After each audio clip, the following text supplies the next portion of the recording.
Yeah. So, you ready to start this interview? I am ready. All right. So this is Michael with Jam, rocking with Jam Man. It's with Michael Sweet. How you doing, man? I'm doing good. I'm hanging out here in Plymouth, Massachusetts, and it is getting cold, and it's feeling more like Christmas every day. And I'm safe. I'm healthy. I'm alive. Making music, doing what I love. So I couldn't be doing any better.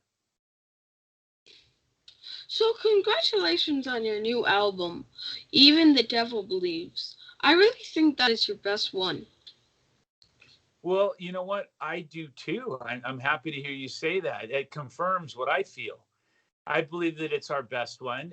Some people might not agree with that, and that's okay. We all have different opinions of what's the best versus what's not. But I think that we're getting better and better with each album. We're certainly trying to, and we work hard at improving our craft, and we're trying to make that happen. I like your background. That's really cool. Thank you. It's just like a cover. It's my website thingy. It's my Yeah, website logo. I don't have a cool background. I just have a bookshelf. You have some cool artifacts on it. Just a couch. Yeah, you got a cool background there. What was it like writing, processing? Like, what was it like writing a new album Well, during that time? it's become uh how can I say this? I don't want to say structured, but there's a format, and that format is when it's time to start working on an album, I lock myself in a room with the computer and a drum program and my little amp and guitar, and I start working. And it's usually about a song a day is what the process takes. And after, if there's 11 songs, 11 days, there's the album. If it's 12 songs, 12 days, there's the album. So give or take about a 2-week process. And once that's done, the guys fly out to my house and we rehearse here at my house for a couple weeks. Then we go in the studio and we record the album. Um, I really liked the video for for the divider. What was it like shooting videos during COVID? Oh, you know what? It was tough. We had to fly the guys out here, and literally before they came in the house, we had to spray them down with disinfectant. And then they came in the house and we washed their clothes. They took showers. We soaked them up, and then we rehearsed for a while, and that's when we shot the video. We had to basically self quarantine for a couple of weeks before we could go do it safely, but we did that. And we went and shot not only Divider, but we also shot the video for Do Unto Others. We did two for one. So you guys were the first Christian rock band to make it big. It must have been really cool to pave the way for other Christian rock bands, for other Christian rockers. You know what? I don't really think of it that way, but when I do, when someone reminds me of that, of the history, like yourself, it's really cool. I mean, for us to have, on the lines of starting that genre and breaking out and crossing over and having one of the first Christian metal gold albums and platinum albums, it's really amazing. Very humbling, and I'm thrilled to have been there during that time because it's all about timing.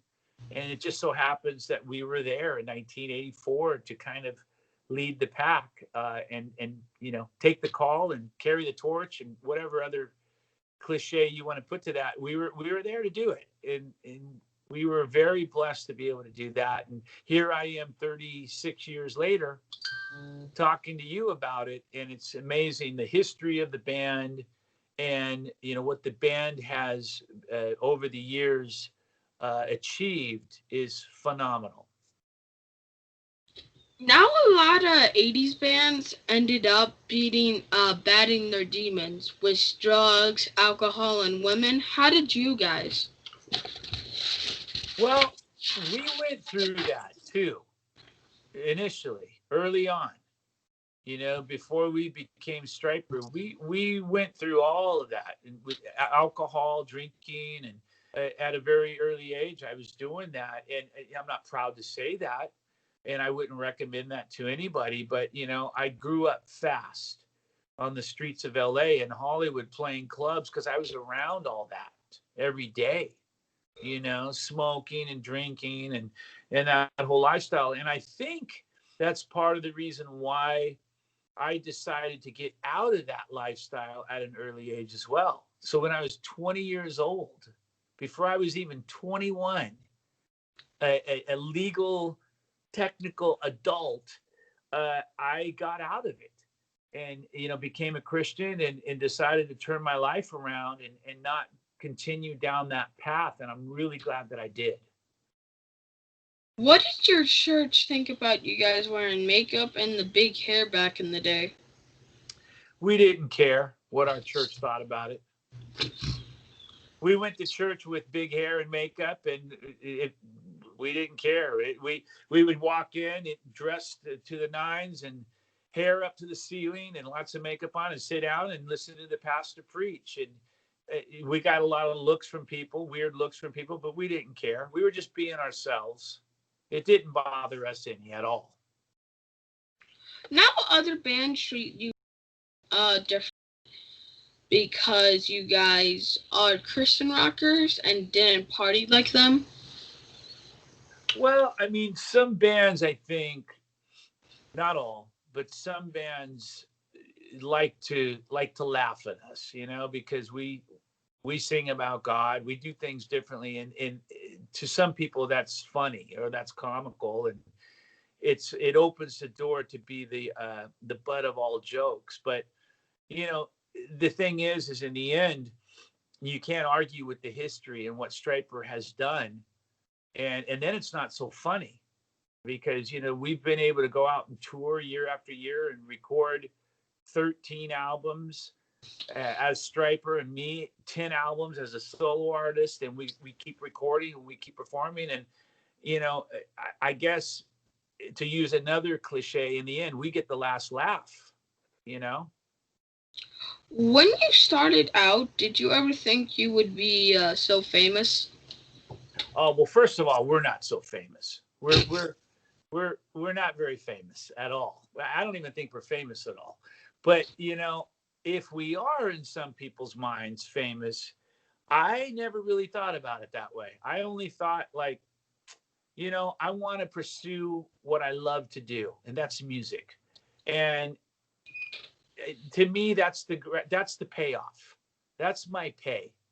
Yes, I have to pay bills. Yes, I have to make money in order to do what I want to do in life and take care of the people I love. But at the same time, I get to do what I love, which is music. And I'm very passionate about music, and I still am.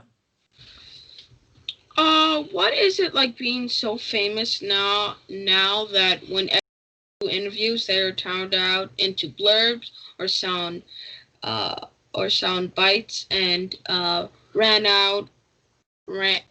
on hundreds of websites? Do you keep that in mind when answering questions, because what you say is going to end up everywhere? Not really.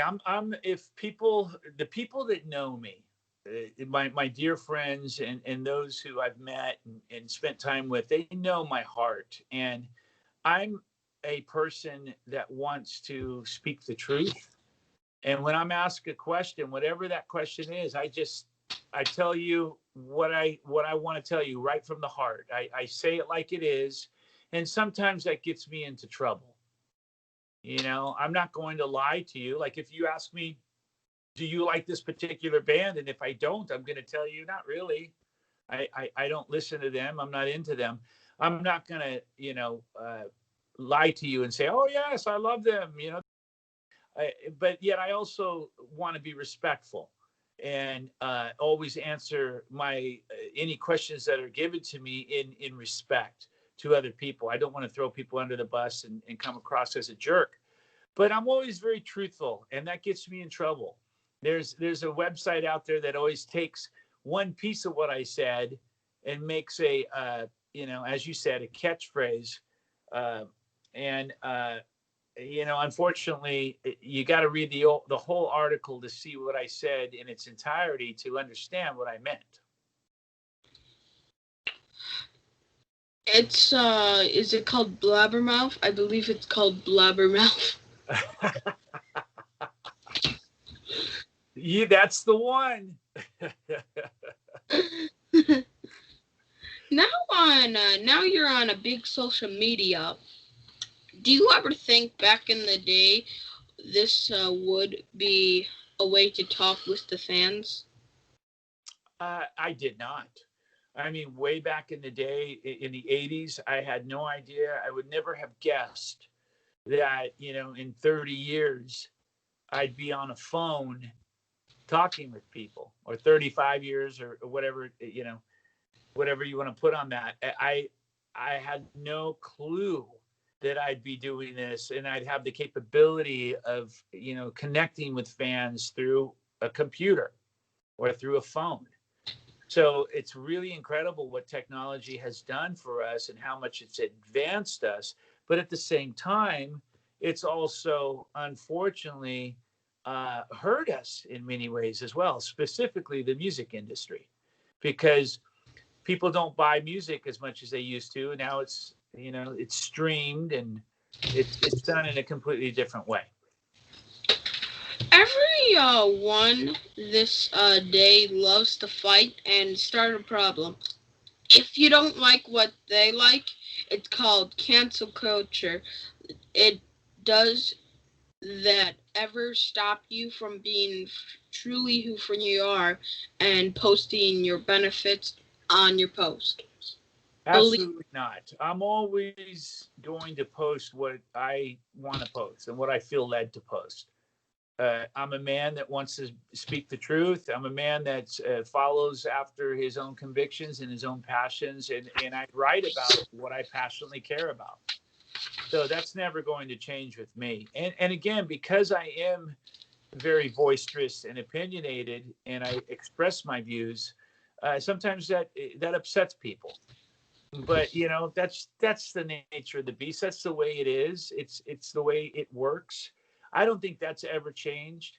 It's just we didn't have social media to deal with back in the 80s, but there were still many people out there that didn't agree with what we sang about or what we did or how we did it.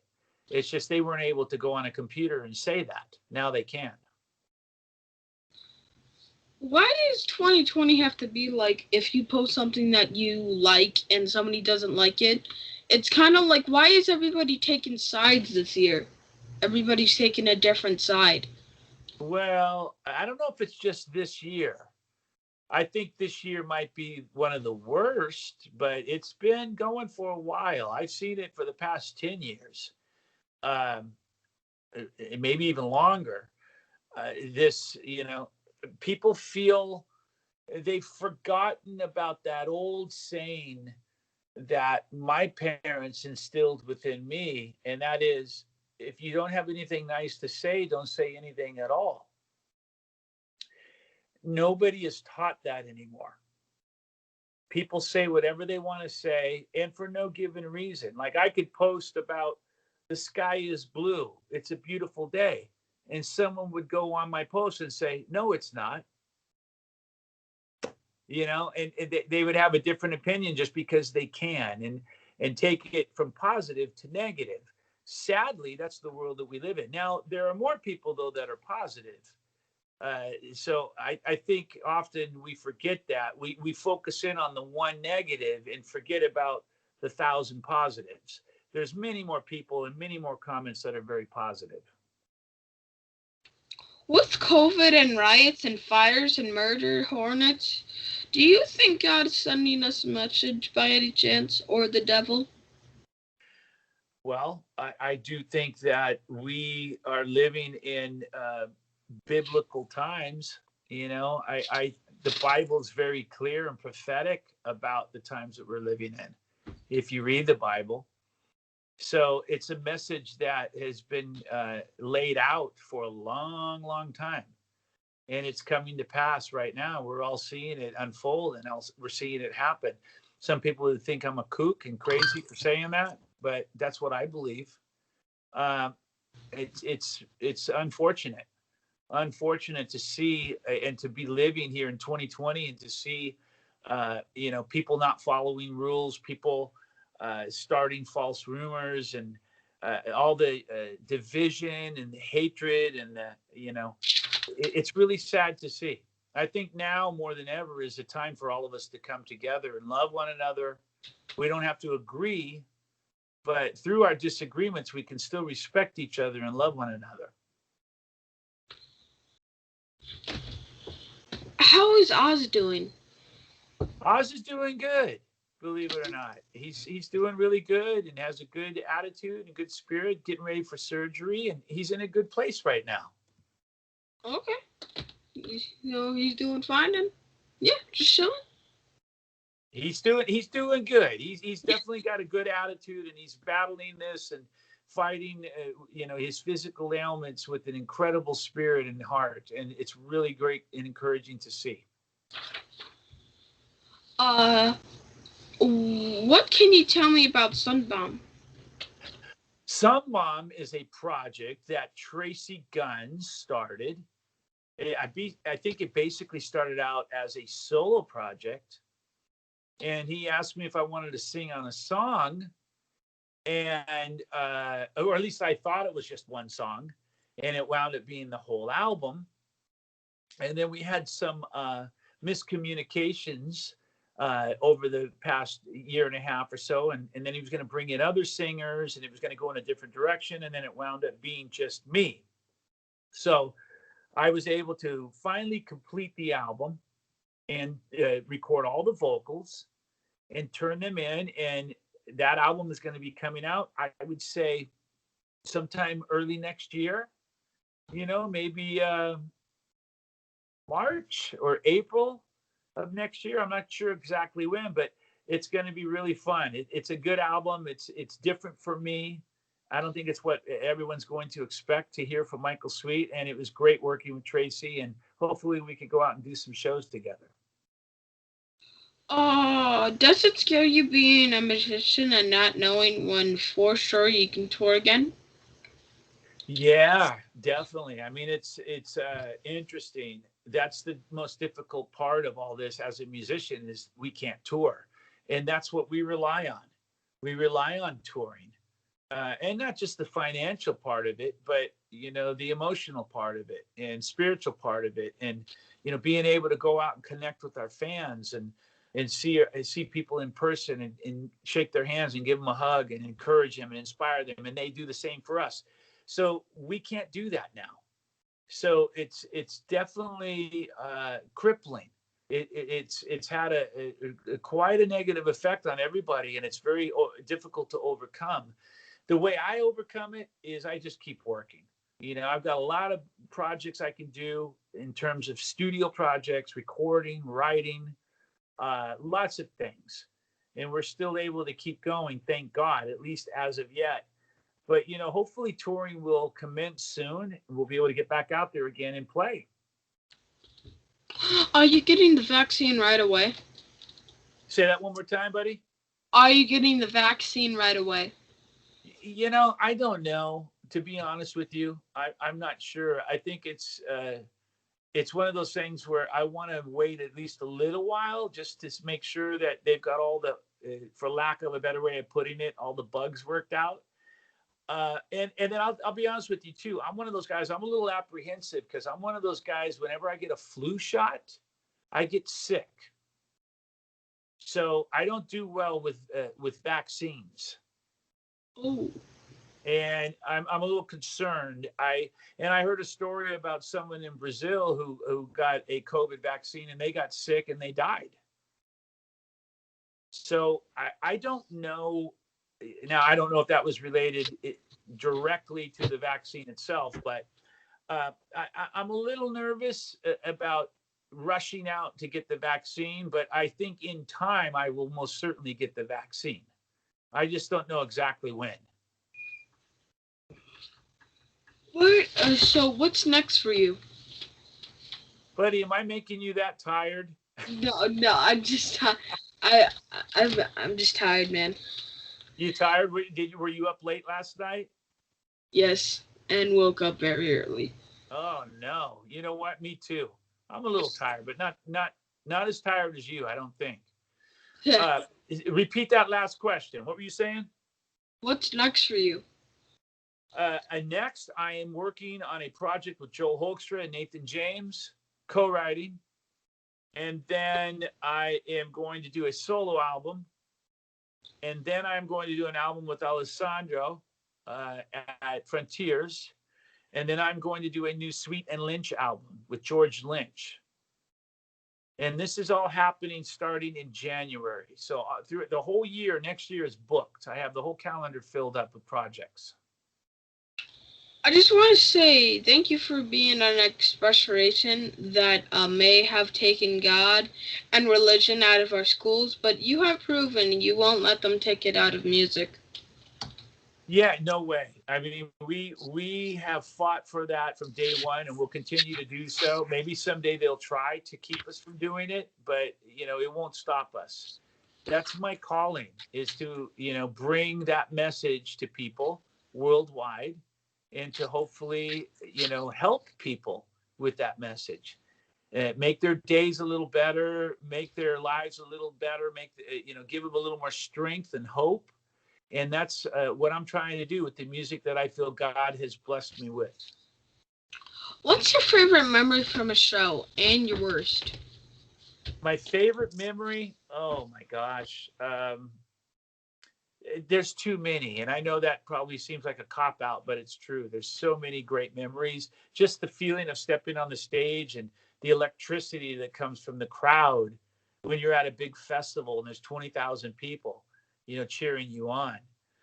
Worst memories would probably pertain to flying in really bad weather and feeling like we barely got through the flight and kissing the ground once we landed, memories like that. But there are no real horrific memories that I can tell you about. Nothing tragic that happened. We've been booed before, booed off the stage.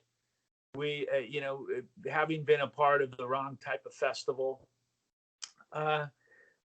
we've gone over and played to Muslims, and there we are throwing out Bibles to a primarily Muslim audience. We've done so many different things over the years that are so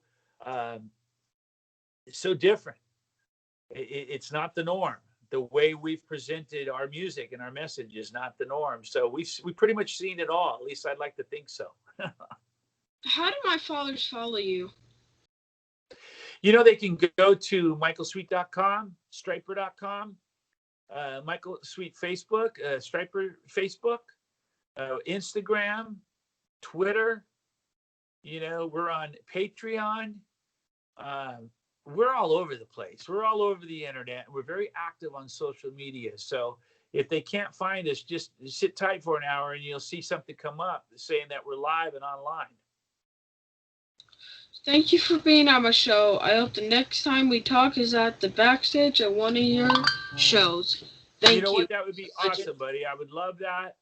Thank you for having me. I wish you nothing but the best, and Merry Christmas, okay? Merry Christmas, dude. See you later, buddy. Jesus' birthday. Peace. That's right. Yeah. God bless you. God bless. God bless. See you later, my friend. See you later. Okay.